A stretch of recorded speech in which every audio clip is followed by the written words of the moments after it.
discussions. I think We did.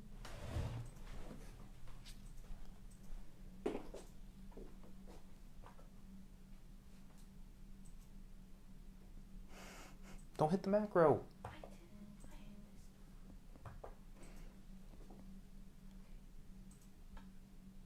Don't hit that. I didn't. I hit this.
Hey everyone, I guess we're live now. Sorry, there's been a lot of, we'll say confusion in preparing for this Josh Wonders Why. So again, welcome to Josh Wonders Why. Sometimes some gets hit, and and then all of a sudden you're in the shot. Yeah. So, but that's all right. So it's all part of the fun. it's been a little bit. It's been what, 2 weeks since we last met? Oh, 3 weeks maybe. I don't know. Maybe. So I'm a little rusty Seems on this like a whole long production time. stuff. Yeah. So if you do go back and watch the beginning, the first 30 seconds are a little messy. You'll see like the camera switch in and out. But hey, we made it. We're here. We're live, I think, right? We can, yeah. Yep. I see myself on the screen. Awesome. We're on the screen. So Josh Wonders Why, if you're new to this is a weekly discussion that Kelly and I have on Mondays around 7 p.m. Eastern Time, just to talk about a variety of topics. Could be biblical based, could be news, could be food, could be songs or movies or anything, really. We took the past 2 Mondays off because you're on vacation. I was. And hopefully you came back well rested. Yeah, it was a good vacation. That's good. Yeah. Ready to get into it? No. I was thinking about it before since your first Monday back was to hit you with a really hard and deep question, but I didn't want to. I appreciate that. I appreciate that you didn't do that. So we just ease into it here. So what I want to do tonight, just to ease in, but also I think this could be like a regular, maybe a monthly discussion. Mm-hmm. I was thinking about over the past couple of weeks how, at least for me, and maybe with you and with you, throughout the week, I'm inundated with negative news everywhere. Like I see it on the TV, it's negative news. Facebook feed, negative news. Radio, negative news for the most part, right? Yeah. And I feel like it'd be a nice refresher, and you talked about this at Digging Deep, I think maybe a couple months ago, about sharing some positive news headlines. Yeah. So I figure we spend tonight just focusing on some positive news stories that we found maybe in the past, 6 months or so. I don't know how far back these articles go. Yeah, I don't either. But I got some articles, but I don't have dates on them. Sure. So I asked Kelly to pick a couple. I picked a couple. I'm curious to see if any of the articles are the same ones. We'll see if we found the same articles. I don't think so. But you know what's funny? What's that? We went to Ireland for our vacation, and we were just like, it's going to be so nice to get away from all the news about the election and everything. Because I was totally off social media. I didn't even check my emails. We didn't watch any American news. I mean, there was Irish news on. Yeah. But our first cab driver picked us up from the airport and was taking us to where we were staying, asked us what we thought about the election. And I was like, no, I don't want to talk about that. I don't want to think about it. And every cab driver we didn't have a lot, but the few cab drivers that we had, they all asked us about the election. Yeah. And then we were having breakfast in this little cafe, and there was this table real close to us, and there were these two women. We got to talking to them. They were from England. They wanted to talk about the election in the U.S., and it's just like, they see it on They see it on the news. They see it on, and like you're a first-hand witness of the event. I guess. So I feel they're probably pretty excited to see you. You guys are probably rock stars. And it's funny in that area. because they do have opinions. Yeah. Yeah. So interesting. Yeah, and but they want to hear our point of view, I guess. But Hopefully, you're good ambassadors in these discussions, and then. Well, I don't know, because as I said to some of them, you probably feel like you're watching a train wreck, with all the hullabaloo and divisiveness and everything. I said, but we're on the train. It is interesting because I one of the Facebook groups I'm a part of, the group is based out of Australia.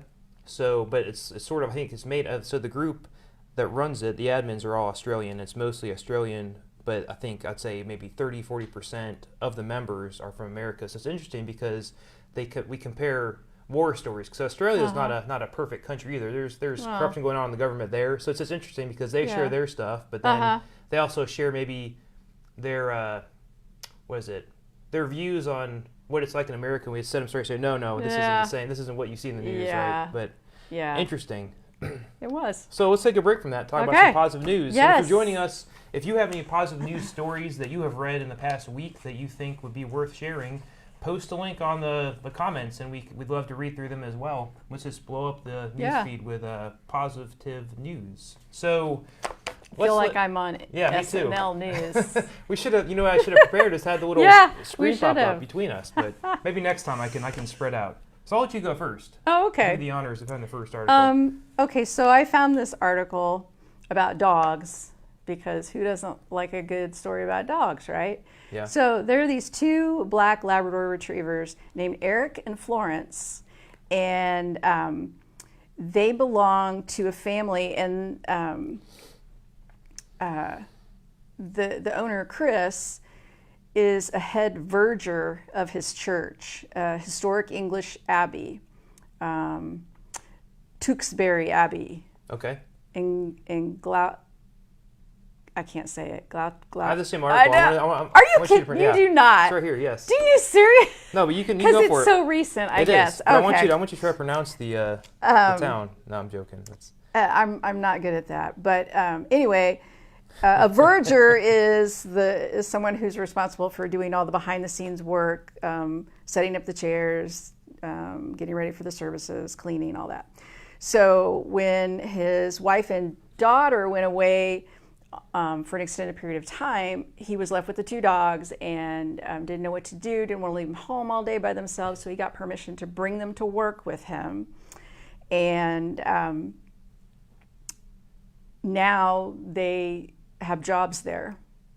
So they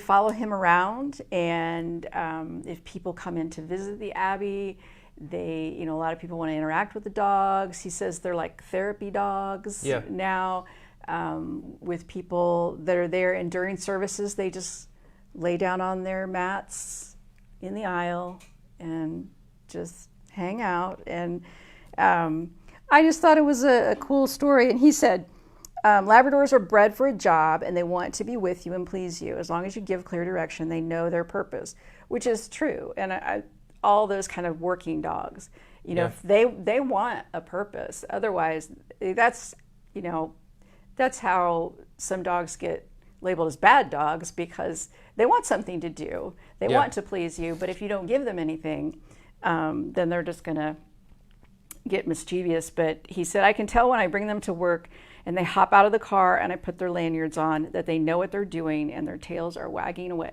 So I was going to mention, my dogs at least would not be able to keep a lanyard on the whole day. So I want to see a picture of these lanyards. Like, I'm impressed that they're happy to have them around their necks. You didn't see the picture of the dogs? I didn't, no. Because, they had They have little lanyards? Yeah. That's hilarious. Uh-huh. Well, I think they're short enough, that they're not going to, trip over them. But, they're just they're older dogs, too, like 9 and 10 or something. Okay. So they're just laid back. I don't think I've ever had a dog that would be able to do that. I was going to ask, because when I read this article, my first thought was, you have cats. Would you bring your cats to church? I would never bring my cats to work with me because there are too many people in this world that are allergic to cats. Okay. I would not do that. But if there are not people allergic, would you bring them to cats? But if that was not an issue, no, probably not. Probably I wonder if not. there's any, there's Now, there are some cats cat that do. cafes. I wonder if there's a cat church. They just have cats roaming around everywhere. Probably. Yeah. I mean, because there are like stores, libraries, that have a resident cat. Yeah. I just don't know that any of my cats would behave themselves. I don't know. I'm impressed the dogs just go lay down next to the pulpit at the sermon or during the sermon. Yeah. The other thing I thought was interesting on here is that he says that they provide a welcoming reception to people who may not be familiar with church. And he says, and he quotes it saying, if you're involved in the church, you forget how daunting it can be for non-church people to come into the building. There are these big, dark doors, and people are not always sure what's going to happen when they go in. But they come in and see dogs and think, oh, that's ordinary. They can relate to it, and it breaks down the barrier. So that was pretty cool. Except there are people that are terrified of dogs, even if they're just like, That's fair, yes. Just laying on the floor breathing. Some people are so terrified of dogs that it wouldn't be a good experience, but I'm glad it has worked out for them. That's good, yeah. I'm glad that Eric and Flo get to go to work. Or if they're on the payroll there at church, at the Abbey. Well, that's funny. You want me to go next? Yeah, you go next. We'll see if we have this one in common too. So the one I have, and maybe it's one of the other ones, so keeping with the animal theme, this article is titled Town is Missing Its Clothing as Four-Pawed Cat Burglar Pilfers Items from Neighbors. And I almost picked that one, but I didn't. Yeah, so I thought it too. So there's a black and white cat whose name is Taboo, and apparently this cat has stolen gloves, socks, underpants, and shoes from properties across the area. So her owner has been forced to share regular pictures of loot on social media so residents can reclaim their stolen items, which I find hilarious. So it's saying that the cat is rarely caught and has become a master of her criminal trade. The owner says, whenever I come home from my shift, there are all sorts of things waiting for me, either dragged in through the cat flap or left on the drive. She said this morning she had 4 pairs of socks and a pair of underpants. She said she even had half a dozen eggs once, still in their box, but they were all broken. Imagine that. She thinks they may have taken off someone's doorstep when the milkman dropped them off. Do you think your cats would be this mischievous that they'd steal stuff for you? I think Marley might do that. Marley drags cat toys around the house, so he might do that. But see, we never let our cats out. Okay.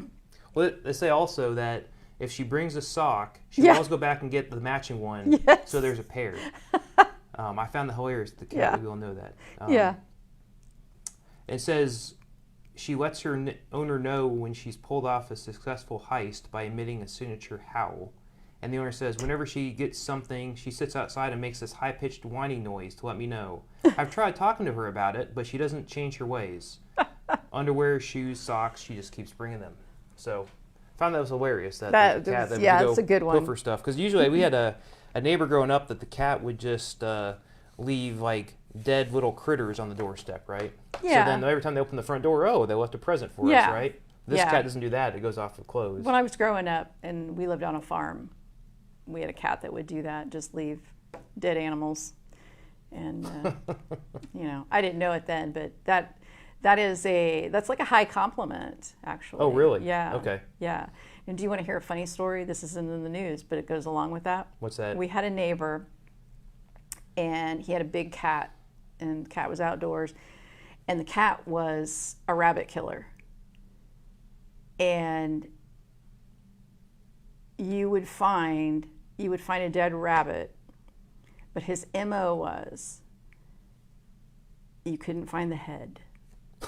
The head of the rabbit this is was a cat always you had no. Oh, it's our neighbor. neighbor. Okay, neighbor. A neighbor sorry, had this cat, and so we found a rabbit carcass in our yard one time, and our neighbor's like, "Let me guess, there wasn't a head." No, there wasn't. So we're like, "What does this cat do with all the heads?" Oh, that's hilarious. Is there like a hole somewhere? Or like he has a. They refine the heads, or no. That's weird that they just. I know. I'm like, Yeah, so we're just having this imaginary, cat den where all these rabbit heads are. Well, anyway. That's a little grim, but that's pretty funny. That Yeah. take the head off, but it's nowhere to be found. Cats are weird. All right, I'm going to stay with the cat story, or a cat theme here. Okay. Prime Minister Keir Starmer, the new Prime Minister of the UK, has confirmed that he will be getting a new cat for number 10 Downing Street. The Prime Minister said that after a summer of long negotiations, which began with his children asking for a German Shepherd dog, a Siberian kitten will be joining the family. He said the problem we've got, which is the same for their other cat that they already had, Jojo the cat, is that the only door out of our new flat is bomb-proof. So they can't put a cat flap in. Oh. And I'm like, just don't let your cat out. I mean, they live longer if you just keep them indoors. They don't have any windows or anything? Well, I mean, but I don't think that they can put a cat flap anywhere. Okay. It must be like... They were in like an apartment or like a condo? Flat, Okay, flat. Okay, I missed that, okay. Like an apartment, yeah. And apparently there's only one way out. They have to have like a deck or... I don't know. I don't know. That's interesting. I don't know. I just thought it was funny. And I thought it was funny that, summer of negotiations. And he finally, I think he realized that their flat was going to be way too small for Big Dog. So they settled on another cat. It's good to know. I didn't realize there were regulations against putting a cat flap in a bomb door. I guess that makes sense. Well, yeah, because then it's no longer bomb-proof. Well, it is. If except there's for the a small hole little in port. it, Yeah. well, then you can just push a bomb through the cat flap. So what's the point of having a bomb-proof door? It's got a hole in it. Yeah, I guess that's true. The cat could bring back a bomb too. You never That's know, right? true. Just like Taboo the cat. Yeah, I know, exactly. That's pretty funny. Let's see. I got to think of what articles I want to... You didn't have that one, did you? I did not have that Okay. one, so that's good.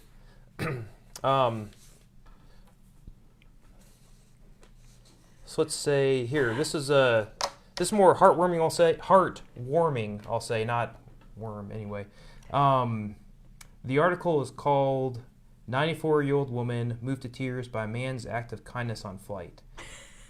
I almost took this one, but I didn't. It's not okay. I thought you were laughing because it's not a funny one. No, it's not a funny one. It's just I was so sure that we wouldn't have any stories in common. See, I was worried. That's why I got like 10. Yeah, so I had them backed up. So I told you to bring 3 to 5, and I said I'm gonna bring more than 5 just in case.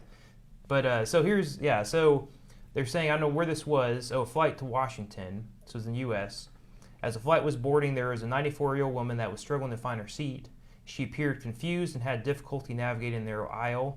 And it says a flight attendant noticed her struggle and was about to assist when a gentleman seated in first class caught her attention. And basically he asked the flight attendant, "Can you please get her and put her in my seat? I'll take hers." So without hesitation, the man stood up, accompanied the flight attendant back to the back of the plane where the elderly woman was seated, and he offered her his first class seat.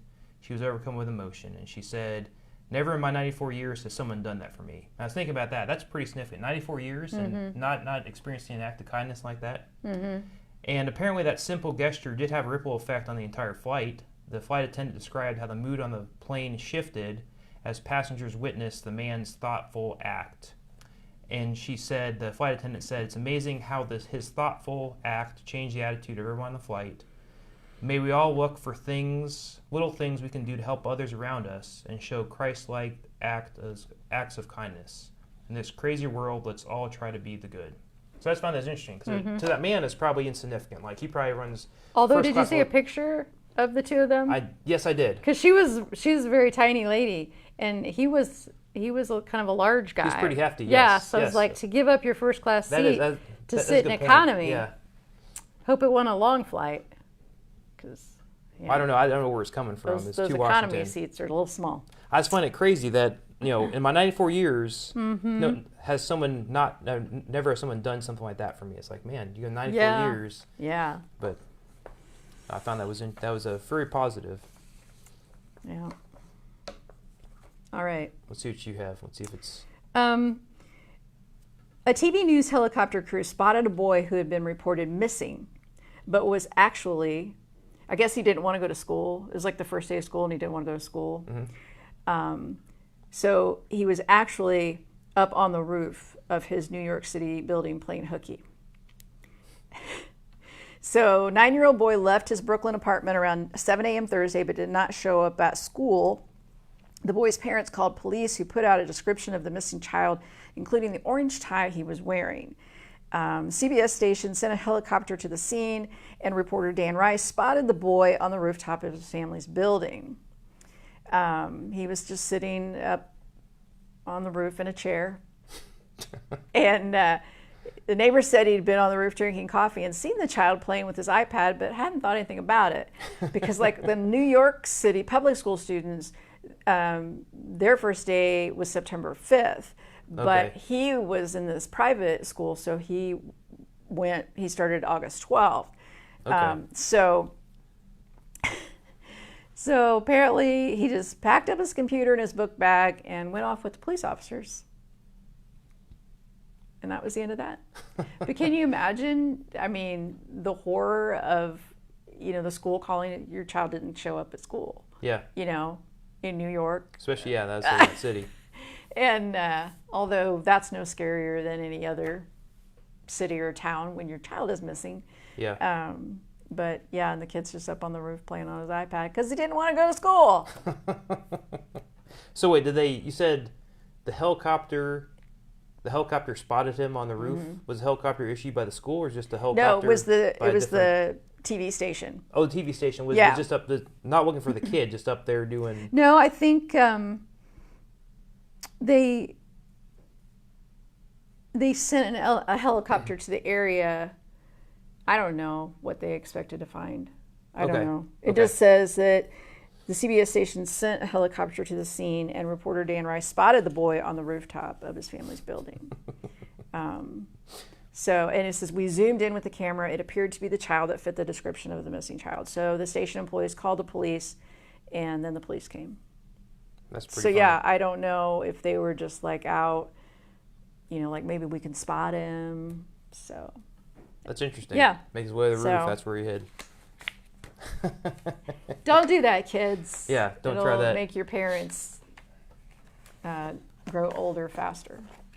So I got one more heartfelt one or heartwarming one. It's probably one that you also read as well, I'm guessing. We'll find out. So I won't even read the article title, but there is this, the stories about this guy that was at a convenience store in Douglasville, Georgia, and he was about to purchase a drink when he realized he left his wallet in the truck. You read this article? Mm-mm. Oh, really? Okay. So as he was about to retrieve the wallet and step out of line, a man behind him in line stepped up and said, "I'll pay for your drink," right? So as grateful for the gesture, the guy that left his wallet struck up a conversation with this guy that helped him. As they spoke, he found out that the guy that helped him, despite his generosity, was going through some tough times. He was living with his family in a motel after being evicted from his home, but he's working hard to try to get it back. So inspired by the kindness, this guy that was helped out took to social media to share the story, and it says within 24 hours they were able to raise $35,000 for this kid, or for this guy and his family. And the guy that made this post said, "I was just a messenger. All I did was ask for help because I couldn't do it alone. We all came together and helped out Mario, who was the guy that was struggling. We were all overwhelmed to be able to help change this man and his family's life forever." And I found that interesting because you never know, a simple act of kindness or strike up a conversation with a stranger could lead to that, right? That's pretty amazing. Yeah. Well, do we have time for another one? Yeah, I think we have time for one more. Okay. Yeah. One more all right, for you, so one for me. this isn't really recent news, but I found this as like a good news article. And the cool thing is, this story I'd never heard of, but I found out about it when we were in Ireland. So there you go. In 1847, when the Choctaw Nation heard of the starving Irish, because the potato famine, they responded by contributing about $170, which would be about $4,400 today, to send food aid to Ireland. So there were different groups. I mean, the first thing, this is not a good part of the story, but when the Irish were going through this potato famine, England, was in control of all of Ireland, and they continued to export food from Ireland over to England. So people are starving. They're seeing food produced in their country being shipped away. So there were different relief organizations that were trying to help. Okay. And the Quakers were really instrumental, being on the ground there, receiving things and distributing them. So these Native Americans, the Choctaw tribe, heard about this, and so they pulled together this $170 in that day in 1847. And what's important is that they had just been, forced out of their lands. The Trail of Tears. They had been moved, so they were living in starvation as well and in poverty, and but they managed to scrape together $170 out of their pockets and send it to Ireland. Now, the Irish people didn't know about their generosity until decades later. But then in 2013, this sculptor Alex Pentek from Cork was commissioned to commemorate the Choctaw generosity. And it was installed in 2015. It's a big sculpture, and it's comprised of 9 20-foot high eagle feathers arranged in a circular shape, represents a bowl filled with food. And so, it was such a cool thing that the Irish were, memorializing what the Native American tribe had done. So, there were celebrations of that, and people from the U.S. from the native tribe went over there, and apparently they made the president at the time an official chief. That's pretty cool. So anyway, then what happens in 2020? The Navajo Nation had one of the worst coronavirus outbreaks in the country. And so there was a charity drive for the Navajo Nation and the Hopi Reservation, and they raised more than $1.8 million to help supply clean water, food, and health supplies to people there, with hundreds of thousands of dollars coming from Irish donors. So the Irish were like, okay, they helped my ancestors. Yeah. I'm going to help now. And I just thought that was That's cool really neat. thing. Yeah. And I had never heard of that story, but when we were in Ireland, we were in Donegal town, and there's a big castle there, and so we were going through the castle, and there's this display there that talks about this, and there's a picture of the sculpture and everything. And I was just fascinated because I'd never heard that story. I never knew there was that connection. That's interesting that people across the seas, even back at that time, though, even they would have then, heard that. Yeah, I know. Heard that news. And and for people who really had nothing, and, thousands of their people had died on the Trail of Tears, and yet they had empathy. Yeah. They knew what it was like to be starving, and it's just. That's neat how that's linked. It's just amazing to me. Oh yeah, that's really cool. Yeah, that's a neat story. I'll have one more, and this this is more just a fun story. And I didn't find out about this until I was talking to my daughter before this, and she mentioned if you go out and Google the search engine, there are pictures of s'mores on the search engine. Yeah, I noticed that. And and she's like, why is that? I'm like, I'm not sure. Let's find out, right? Yeah. So I Googled Okay. s'mores, right? So I love s'mores. apparently Google is celebrating s'mores today. And according to Google, let's see. On this day, September 9th in 1925, an article was published that mentioned s'mores being introduced as a new snack at Camp Andre, a National Girl Scout camp. So the s'more first appeared in 1920s era cookbook and were dubbed graham cracker sandwiches. The treat became popular among Girl Scouts, who dubbed them s'more, which over the years was shortened to s'mores. Mm-hmm. So apparently that's what they're celebrating, is the birth of the s'more. However, there is a National S'mores Day and doesn't occur on September 9th. It actually happened last month on August 10th. And there's history of how that came to be and why it was chosen for August 10th is unknown, but it's celebrated at a time when many go camping and gather around a fire pit is what it's thought. So they also said that about half the marshmallows sold during the summer are toasted over a campfire, and also says that 41% of people surveyed have s'mores only in the summer, while 20% eat them all year long. Do you have s'mores at all throughout the year? I love s'mores. I usually when we lived in Monticello, we had a fire pit outside, and so sometimes we would do that in the summer with the kids. But now I pretty much have one at camp, and that's it. Yeah.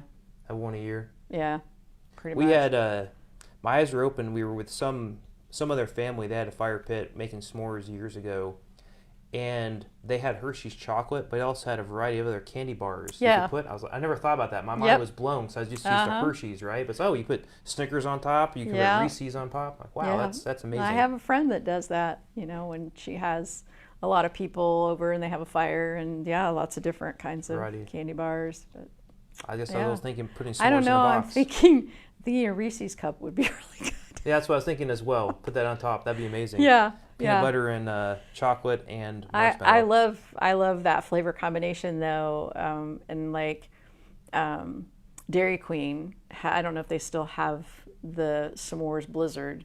Yeah. But that was really good. Yeah. And I remember s'mores Pop-Tarts.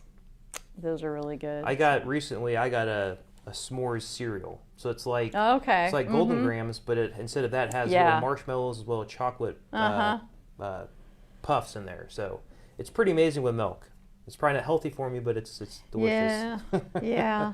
So if you're watching this, today is I guess we'll say the first time a s'more was mentioned. So you should all go out and celebrate by having a s'more somewhere, or maybe just just have it. You can have it deconstructed. Have a graham cracker, a marshmallow, and a piece of chocolate, right? That's not quite the same. You got it. Now, are you like a burn the marshmallow kind of person, or? I am not. Okay, I'm not either. I'll get a little brown, but not be completely burnt. I don't like it burned, No. and I'm very good at roasting marshmallows. Yeah, I'm pretty proud of that, and if it gets burned, it's just. I don't know why. I guess the burnt has some sort of flavor that people like, though. I guess. Campfire flavor. Or some people just like pull the burnt stuff off, and then they just have the gooey part. And That's right, because it's got a skin then. What's the point of that? Just get some marshmallow cream and get out of the jar, I guess. But yeah. But it's warm then. I guess. But anyway. So we should all celebrate eating s'mores tonight. Now I'm hungry. If you do have a s'more by chance and you're watching this, put a picture on our Facebook group. I'd like to see that. So, appreciate you coming here. And appreciate you all watching us. We should do this more often. Is have like every month or every couple months come back and share some new positive news stories, because curious to see if we find the same news articles again. We probably have the same websites we go to. But if you have any positive news articles you've come across, post those in the chat as well. Share them. Post them on our Facebook group just as a post. We'd love to hear them. We should post links to all these news articles maybe. Yeah. You can post yours, I'll post mine. I was wondering about that because some of them have some really good pictures. Yeah. Let's do that. We'll do that. So, again, appreciate you watching us. If you missed it this morning, Kelly was back with Coffee with Kelly after being gone for 2 Mondays. So you should go back and check that out. And then we'll be back again on Thursday for Digging Deep, right? Mm-hmm. Have you thought about what you're going to talk about? Or Okay. Mm-hmm. So perspective. Perspective. Mm-hmm. Okay. So tune in Thursday. Kelly will talk about perspective. And then we'll be back here again next Monday night for another Josh Wonders Why. If there's any topics or news articles that you have seen that you'd like us to discuss, just post them in the chat. You can even send us private messages or post anonymously, and we'd love to discuss those at upcoming Monday. Yeah. So until next time, thanks again for watching. We'll see you later. Bye.